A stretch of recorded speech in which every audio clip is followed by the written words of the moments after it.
4 Iranian drones were targeting regional maritime traffic, a U.S. official told Reuters.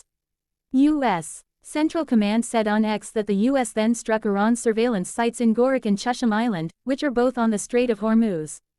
Iran's Revolutionary Guard Corps said it had targeted U.S. bases in the region with missiles in retaliation for U.S. strikes and fired on 4 tankers attempting to cross the strait without its permission.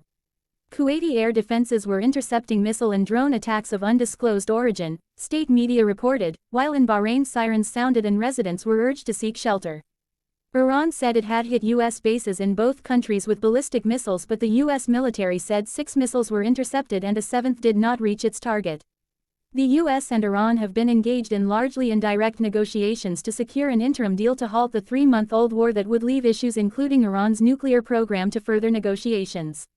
But amid periodic skirmishes, a deal has remained elusive.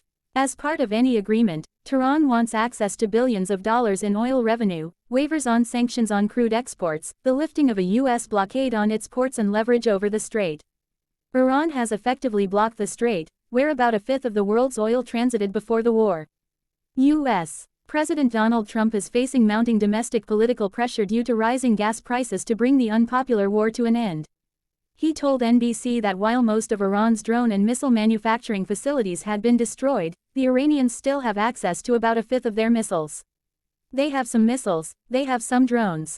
I would say percentage-wise, maybe 21% minus 22% of their missiles. It's a lot of missiles, but it's not what it was when we first attacked, Trump told NBC News, Meet the Press program, according to excerpts released by the network on Friday. When asked why Iran's leaders, if as desperate as he has portrayed them, were not more inclined to strike a deal, Trump said. Because they are strong, they're proud, there are things they never thought they'd be doing that they're going to have to do, they've got no choice, and it takes a little while. After the US and Israel launched the war against Iran on February 28, Tehran fired missiles and drones against Gulf states hosting U.S. bases and largely stopped shipping through the Strait of Hormuz.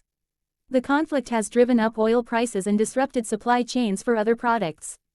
The UN World Food Programme said on Friday that it was pushing millions of people closer to hunger due to rising fuel and transport costs. Mohsen Rezai, an advisor to Iran's supreme leader, told CNN on Friday that a peace deal hinged on the Trump administration unfreezing $24 billion in Iranian assets, and warned that the U.S. would enter into a dark corridor if it resumed attacks.